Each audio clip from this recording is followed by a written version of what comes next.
হতাশ হওয়া ইমানের পরিপন্থী কাজ। আল্লাহ পাক বলেছেন লা তাকনাতু মির রাহমাতিল্লাহ, আমার রহমত থেকে মায়ুস হও না। দেখেন হযরত আইয়ুব আলাইহিস সালামের কত বড় রোগ হয়েছে, শরীর পোকায় ধরেছে, জর্জরিত হয়েছে, দুর্গন্ধ হয়েছে, গ্রামের লোকেরা তাকে বের করে দিয়েছে, স্ত্রী পুত্র পরিজন সব চলে গিয়েছে। এমনকি জিহ্বায় যখন পোকা ধরল, হযরত আইয়ুব আলাইহিস সালাম আল্লাহ রাব্বুল আলামিনের দরবারে ফরিয়াদ করলেন, আন্নী মাসসানিয়াদ-দুররু ওয়া আনতা আরহামুর রাহিমিন। আয় আল্লাহ, আমি অসুস্থ হয়ে পড়েছি, আমি রোগাক্রান্ত হয়েছি, আর তোমার নাম রহমান রহিম, তুমি আমাকে রোগ মুক্ত করো। হযরত আইয়ুব আলাইহিস সালাম আল্লাহর দরবারে ফরিয়াদ করলেন, রব্বুল আলামিন সারা শরীরে পোকায় জর্জরিত হয়ে গেছে, এখন আমার জিহ্বায় পোকা ধরেছে, মাবুদ গো আমি তোমার কাছে ফরিয়াদ করি আমার জিহ্বায় পোকা দিও না, কারণ জিহ্বাটাও যদি নষ্ট হয়ে যায় তাহলে তোমার মতো আল্লাহর জিকির আমি কি দিয়া করব। হযরত আইয়ুব আলাইহিস সালাম আল্লাহ পাকের কাছে যখন এ ধরনের ফরিয়াদ জানালেন, রব্বুল আলামিন তাকে তার রোগ মুক্ত করে দিলেন, তার স্ত্রী পুত্র সব আল্লাহ রব্বুল আলামিন ফিরাইয়া দিলেন। সুবহানাল্লাহ। সুতরাং মুমিন ব্যক্তি, কোরআন শরীফে সব আছে, কোরআনের মতো শ্রেষ্ঠ ওয়াজের কিতাব পৃথিবীতে আর শুধু বোঝার দরকার। বিপদে যত বড় বিপদ আসুক, কোন বিপদে মুমিন ধৈর্য হারাবে না। হযরত ইয়াকুব আলাইহিস সালামের ছেলে ইউসুফ আলাইহিস সালামকে যখন তিনি হারায় ফেললেন, তিনি অধৈর্য হয়ে গেছিলেন নাকি? অধৈর্য হন নাই। কারণ আমি আমার বক্তৃতার সূচনায় বলেছি, আমরা কল্যাণ বুঝি না, অকল্যাণও বুঝি না। কোন বিপদ আসতে পরে আমরা হয়রান হয়ে যাই, কিন্তু বিপদের মধ্যে কল্যাণ আছে আমরা তা বুঝতে পারি না। কথা বুঝে আসছে? হযরত ইউসুফ আলাইহিস সালামকে কুয়ার ভিতরে ফেলে দেওয়া হলো। 11 ভাই মনে করেছে কুয়ার ভিতরে ফেলে দিয়া ইউসুফ আলাইহিস সালামকে মেরে ফেললাম, কিন্তু তারা বোঝে নাই আসল কামটা কি হয়েছে। এটা তো কুয়া নয়, এটা একটা টানেল, এটা একটা সুড়ঙ্গ। একদিকে কেনান হলো তার এক মুখ, ওই সুড়ঙ্গের এক মুখ হলো কেনানের। কেনান ইউসুফ আলাইহিস সালামকে ফেলে দেওয়া হলো কুয়ার ভিতরে মারার জন্যে, কিন্তু আল্লাহ পাকের ইচ্ছা ইউসুফ আলাইহিস সালাম মরবে না। এই টানেলের অপর প্রান্ত মিশরের সিংহাসনের টানেলের এপার দিয়া ইউসুফ আলাইহিস সালামকে ঢুকালেন, অপর প্রান্তে মিশরের সিংহাসনে ইউসুফকে আল্লাহ বসাইয়া দিলেন। হযরত ইয়াকুব ছেলের জন্য অধৈর্য হলেন না। যখন তিনি খবর পেলেন ছেলে বাঘে খেয়ে ফেলেছে, তিনি তখন বলেছেন, ফাসাবুরুন জামিলুন আসাল্লাহু আইয়াতিয়ানি বিহিম জামিআ ইন্নাহু হুয়াল আলিমুল হাকীম। ফাসাবরুন জামিল, আমি উত্তম ভাবে ধৈর্য ধারণ করলাম, এবং আমি বিশ্বাস করি আল্লাহ রাব্বুল আলামিন আমার হারানো সবকিছু আমাকে ফিরায় দিবেন। বহু বছর পর যখন হযরত ইউসুফ আলাইহিস সালাম প্রেসিডেন্ট হয়েছেন মিশরের, 11 ভাই গেল সেখানে সাহায্য আনার জন্য। সেই ঘটনা তো শোনাবো না, এমনি বলে যাচ্ছি। এরপরে তিনি তাদেরকে পরিচয় দিলেন, ওরা ভয় পেয়ে গেল। তিনি বললেন, ভয়ের কোনো কারণ নাই, লা তাসরিবা আলাইকুমুল ইয়াউম, আজকে আমি কোনো প্রতিশোধ তোমাদের নেব না। সুবহানাল্লাহ। এর নাম পয়গম্বর, এর নাম কি? আল্লাহর নবী। আমি আজকে কোনো প্রতিশোধ তোমাদের নেব না, তোমরা যাও। পিতার অবস্থা তিনি জানলেন, কাঁদতে কাঁদতে পিতার চোখ দুটো নষ্ট হয়ে গেছে। ইয়াকুব আলাইহিস সালাম, হযরত ইউসুফ আলাইহিস সালাম বললেন, যাও। নিজের জামাটা খুললেন, গায়ের জামা খুলে বললেন, ভাইরা আমার এই জামা নিয়ে যাও, আর আমার আব্বার চোখের উপরে এই জামাটা রেখে দিও। ছেলেরা যখন হযরত ইউসুফ আলাইহিস সালামের জামা নিয়ে মিশর থেকে রওনা করেছে, গল্প নয়, উপন্যাস নয়, আল্লাহ পাক এই কোরআন শরীফে সূরা ইউসুফে বলেছেন, জামা নিয়ে মিশর থেকে রওনা করেছেন। কোথায় মিশর আর কোথায় কেনান? কেনানে বসে হযরত ইয়াকুব আলাইহিস সালাম বলছেন, তোমরা যদি আমাকে মতিভ্রম পাগল যদি মনে না করো, তাহলে একটা কথা বলি, আমার নাকে এখন আমি ইউসুফের গন্ধ পেতেছি। সুবহানাল্লাহ। তোমরা যদি আমাকে মতিভ্রঙ্গ না করো তাহলে আমি বলি আমি কিন্তু ইউসুফের গন্ধ পেতেছি। সুবহানাল্লাহ। হযরত ইউসুফ আলাইহিস সালামের জামা এনে ভাইরা যখন হযরত ইউসুফের চোখের উপরে রেখে দিলেন, হযরত ইয়াকুবের দুটো চোখ সাথে সাথে আল্লাহ ভালো করে দিলেন। ফাসবরুন জামিল, ধৈর্য ধরো। ঈমানদার ব্যক্তি আশার উপরে তার জীবন বাঁচে, কারণ যত বড় বিপদ আসুক না কেন আশ্রয় পাওয়ার একটা জায়গা আছে, তার নাম হলো আল্লাহ। নাম কি? বলেন আল্লাহ। সবাই বলেন আল্লাহ আল্লাহ আল্লাহ আল্লাহ। হযরত ইউনূস আলাইহিস সালাম মাছটাকে গিলে ফেলে দিল, মাছটাকে গিলে মাটির অতল তলদেশে চলে গেছে। এত বড় বিপদ পৃথিবীর কোন মানুষের হতে পারে নাকি? বলেন, কি বলেন? মাছের পেটের ভিতরে জানালা নাই, দরজা নাই, বেরোবার কোনো পথ নাই, মাছ গেছে পানির অতল তলদেশ। আল্লাহ পাক কোরআন শরীফের ভিতরে মানুষকে শোনান, আল্লাহ ওয়াজ করছেন। সুবহানাল্লাহ বলেন। আল্লাহ পৃথিবীর মানুষকে ওয়াজ করছেন, দুনিয়ার মানুষকে শোনান। আমার ইউনূস তো ধৈর্য হারা হয় নাই। ওয়াযান্নুন ইয যাহাবা মুগাদিবান ফাযান্না আন লান নাকদিরা আলাইহি فنادى في الظلمات أن لا إله إلا أنت سبحانك إني كنت من الظالمين فنادى في الظلمات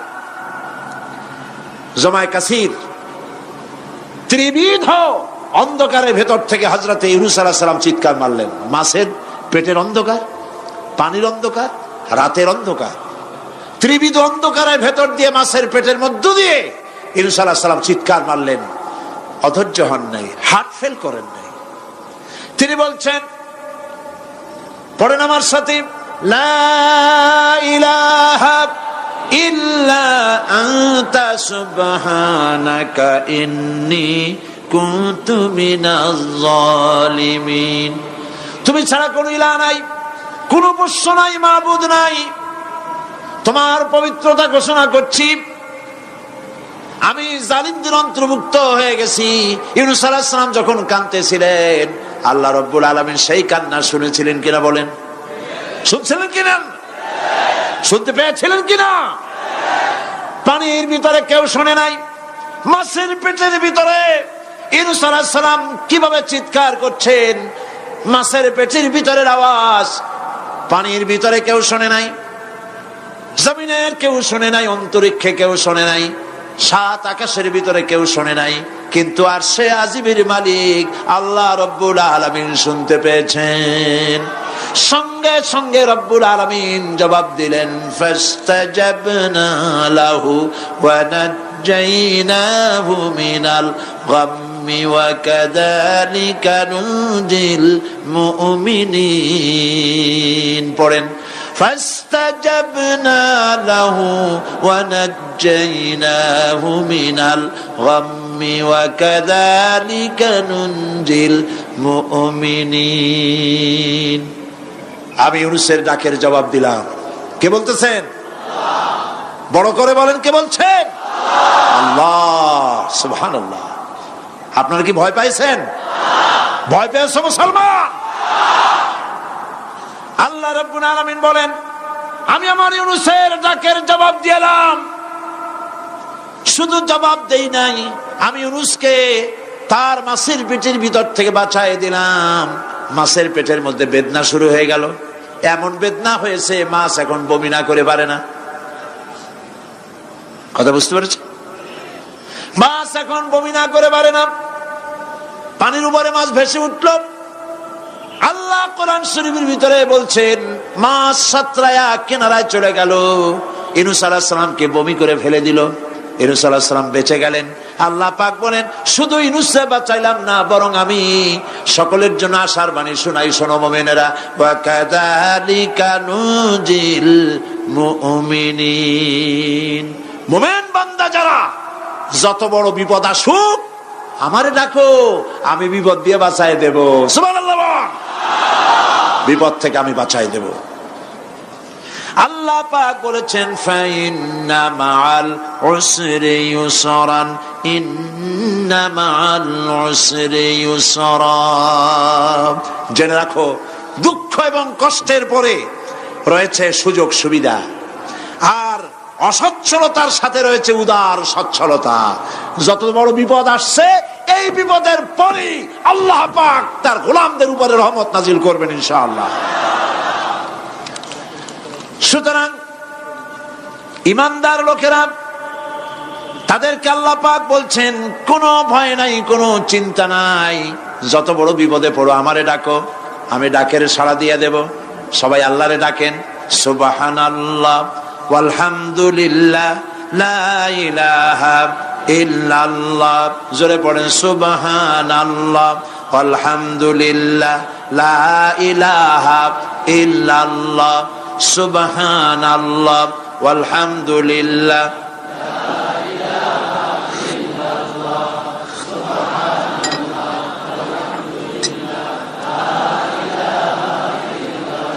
লা ইলাহা ইল্লাল্লাহু মুহাম্মাদুর রাসূলুল্লাহ। আল্লাহর উপর ঈমান আনলে যত ফায়দা হয় এত ফায়দা দুনিয়ায় কোথাও নাই। সুবহানাল্লাহ। আল্লাহর উপর ঈমান আনার ৫ম নম্বরের ফায়দা কয়টা বলছি? 5টা বলছি। আপনাদের অসুবিধা হচ্ছে নাকি? তাড়াতাড়ি শেষ করতেছি। 6টা বলবো। এ হলো ৫ম নম্বর। তারপর আমরা দোয়া করব। দোয়ার দরকার আছে কিনা এই সময়? ৫ম নম্বরে আল্লাহর উপরে ঈমান আনলে পরে আরেকটি বড় ফায়দা, সেটা হলো কঠিন এবং কঠোর বিপদে আল্লাহ পাক তার মধ্যে অবিচলতার এবং ধৈর্য ধরার তৌফিক দিয়ে দেন। সুবহানাল্লাহ। যত বড় বিপদ আসুক সেই বিপদে মুসিবতে আল্লাহ পাক মুমিনদেরকে আল্লাহর উপরে নির্ভরতা শিখায় দেন। সুবহানাল্লাহ। কারণ মুমিনদের জানা আছে যে ঈমানদারদের বিপদ নতুন কিছু নয়, একেবারে আদম আলাইহিস সালাম থেকে শুরু হয়ে আসছে। ঠিক কিনা? আদম আলাইহিস সালামের বিপদ হয় নাই? আদম আলাইহিস সালামের বিপদ কি? শয়তান। তার বিপদ কি? শয়তান ছিল বিপদ। প্রত্যেক নবীর সময়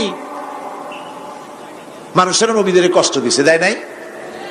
বিশ্বকবি ইকবাল বলেছেন, সতীজা কা রহা হ্যায় अज़ल से तायम रोज, सतीजा का रहा है अज़ल से तायम रोज, चरागे मुस्तफा भी से शरारे बुलहबीस। আবহমান কাল থেকে শুরু করে মুহাম্মদ সাল্লাল্লাহু আলাইহি ওয়াসাল্লামের চারাগকে, নূরকে, ঈমানকে, ইসলামকে নিভায় দেওয়ার জন্য আবু জাহেলের গোষ্ঠীরা চিরকাল চেষ্টা করেছে। সব চেষ্টা কর্পূরের মতো উড়ে গেছে, মুহাম্মদ সাল্লাল্লাহু আলাইহি ওয়াসাল্লামের চারাগ টিম টিম করে জ্বলতে রয়েছে। আল্লাহ পাক বলছেন, ইউরিদুনা লিইউতফিউ নূরাল্লাহি বিআফওয়াহিহিম ওয়াল্লাহু মুতিম্মু নূরিহি ওয়ালাউ কারিহাল কাফিরুন। ওরা চায় মুখের ফু দিয়া, কারা? কাফেরেরা। ইসলাম সহ্য করতে পারে না যারা, ওরা চায় মুখের ফু দিয়া আমার আলোটাকে নির্বাপিত করে দেবে। আল্লাহ পাক বলেন, ওয়াল্লাহু মুতিম্মু নূরি, আমি আমার নূরকে পূর্ণতা দান করব, তাতে কাফির বেঈমানদের মনের ভিতরে যত জ্বালা হোক, যন্ত্রণা হোক, ওদের কলজা যত পুড়ুক, ইসলাম তার বিজয় পতাকা নিয়ে উঠবে, কেউ ঠেকাতে পারবে না। আল্লাহ রাব্বুল আলামিন, আল্লাহ পাক বলছেন, ওয়াকাযালিকা জাআলনা লিকুল্লি নাবিয়্যিন আদুওয়াম মিনাল মুজরিমিন। আর এমনি করে আমি সকল নবীর শত্রু বানিয়েছি সব পাপিষ্ঠ অপরাধ প্রবণ লোকদের। শুনছেন কথা? শোনেন নাই? আল্লাহ পাক বলছেন দুনিয়ার সব নবীদের তাদের জন্য আমি শত্রু বানাইছি। কাদেরকে? যারা সব থেকে বেশি পাপিষ্ঠ, অপরাধ প্রবণ, এরা হচ্ছে নবীর দুশমন। এরা সব নবীদের সাথে দুশমনী করেছে। আজও দেশের আলেমদের সাথে দুশমনী করে সবচাইতে বড় পাপিষ্ঠরা। এটা কোরআন। এটা কি? কোরআন। জোরে বলে এটা কি? আল্লাহ রাব্বুল আলামিন বলছেন ওয়া কাযালিকা জাআলনা লিকুল্লি নাবিয়্যিন আদুওয়াম মিনাল মুজরিমিন।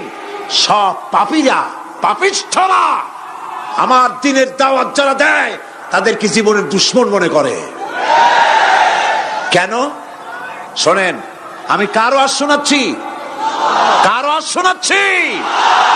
আমার আল্লাহর ওয়াজ। অপরাধটা কি? নবীদের বিরুদ্ধে, নবীর ওয়ারিস ওয়ারাসাতুল আম্বিয়া কারা, তো তাদের বিরুদ্ধে তাদের অপরাধটা কি? তাদের অপরাধ সম্পর্কে আল্লাহ নিজে বলেন ওয়ামা নাকামু মিনহুম ইল্লা আন ইউমিনু বিল্লাহিল আজিজিল হামিদ। এদের বিরুদ্ধে অ্যাকশন নেওয়ার আর কোন অপরাধ ওদের নাই। ওদের একমাত্র অপরাধ ওরা আল্লাহর জমিনে আল্লাহর আইন প্রতিষ্ঠা করতে চায়। এটাই হচ্ছে অপরাধ। এই অপরাধে নবীদের শাস্তি হয়েছে। নবীরা মার খেয়েছেন, সাহাবায়ে কেরাম মার খেয়েছেন। আমরা তো সাহাবায়ে কেরামের জুতার ধুলার সমানও নই। সুতরাং এগুলি আমাদের পাওনা। এই রক্তের বিনিময়, জীবনের বিনিময় আল্লাহ পাক তার দ্বীনকে প্রতিষ্ঠা করবেন ইনশাআল্লাহ। হযরতে খাব্বাব, বুখারী শুনুন, বুখারীর হাদিস। আমি কোনো কথা বানিয়ে বলি না। আমি লেখাপড়া করি, পড়াশোনা করি, চোখে দেখি, তারপরে কথা বলার চেষ্টা করি। বাজে গপ্প কিস্সা কাহিনী বলার অভ্যাস আমার কোনো কালে ছিল না, নাই। রাসূল করিম সাল্লাল্লাহু আলাইহি ওয়াসাল্লামের মতো মানুষ, ওনার মতো মানুষ, আহারে, তার চাইতে শ্রেষ্ঠ মানুষ কি পৃথিবীতে আছে? তিনি মার খাইছেন না খান নাই? আহা, কিভাবে তাকে মারলো! গলায় চাদর দিয়ে পেঁচাইয়া আছাড় মেরে ফেলে দিয়ে তারপরে তাকে প্রহার করা হয়েছে। আবু জাহেল মেরেছে, বেহুশ হয়ে গেছেন হুজুর। হযরত হামজা তখনও কাফের ছিলেন। শিকার থেকে ফিরে এসে মুহাম্মদ সাল্লাল্লাহু আলাইহি ওয়াসাল্লামের অবস্থা দেখে পায়ের রক্ত মাথায় উঠে গেছে। আপন ভাইয়ের ছেলে, আর এমন ছেলে। চলে গেলেন আবু জাহেলের বাড়ি, বললেন আবু জাহেল, তুই নাকি মুহাম্মদ সাল্লাল্লাহু আলাইহি ওয়াসাল্লাম মারছিস? কেন মারলি? তিনি তো ভালো কথাই বলেন, সব সময় বলেন সত্য কথা বলো, মানুষের উপকার করো, এতিমকে আশ্রয় দাও। এত সুন্দর সুন্দর ভালো ভালো কথা বলেন, তার মতো ভালো মানুষ তো দুনিয়ায় দেখি নেই। মারলি কেন? তুই কি মনে করছিস যে আব্দুল্লাহ মারা গেছে বলে এতিম হয়ে গেছে মুহাম্মদ সাল্লাল্লাহু আলাইহি ওয়াসাল্লাম? তোর মনে রাখা উচিত আব্দুল্লাহ মারা গেছে, হামজা মরে নাই। হযরত হামজা ধনুক বাইর করলেন, এক বাড়ি মারলেন মাথার উপরে, মাথা ফাটা রক্ত বেরিয়ে গেল। হামজা হন হন করে হেঁটে এলেন রাসূলের কাছে। হুজুরের অসুস্থ দেহ মোবারক কোলে উঠায় নিয়ে বললেন, বাবা, তার মস্তক মোবারক কোলে উঠায় নিয়ে বললেন, আমি আবু জাহেলের মাথা ফাটিয়ে রক্ত বের করে দিয়ে এসছি, তুমি একটু খুশি হও। হুজুর বললেন, চাচা, কার মাথা ফাটাইছেন, কার রক্ত বের করেছেন, এই কথা বলে তো আমাকে আপনি খুশি করতে পারবেন না। তিনি বললেন, বাবা, তুমি কি হলে খুশি হও? তিনি বললেন, আমি খুশি হই চাচা, তোমার মুখে যদি একটা বার আমি ঈমানের কলেমা শুনতে পাই। হযরতে হামজা বললেন, মুহাম্মদ সাল্লাল্লাহু আলাইহি ওয়াসাল্লাম, আমার বুঝতে মোটেও কষ্ট হয়নি, তুমি কোনো সাধারণ মানুষ নও। সাধারণ মানুষের প্রতিশোধে তুমি বিশ্বাসী হতে, খুশি হতে, প্রতিশোধে বিশ্বাসী হওনি। তুমি অবশ্যই আল্লাহর নবী। আমি আল্লাহকে সাক্ষী রেখে, আমি তোমাকে সাক্ষী রেখে ঈমানের কালেমা ঘোষণা করছি, লা ইলাহা ইল্লাল্লাহু মুহাম্মাদুর রাসূলুল্লাহ।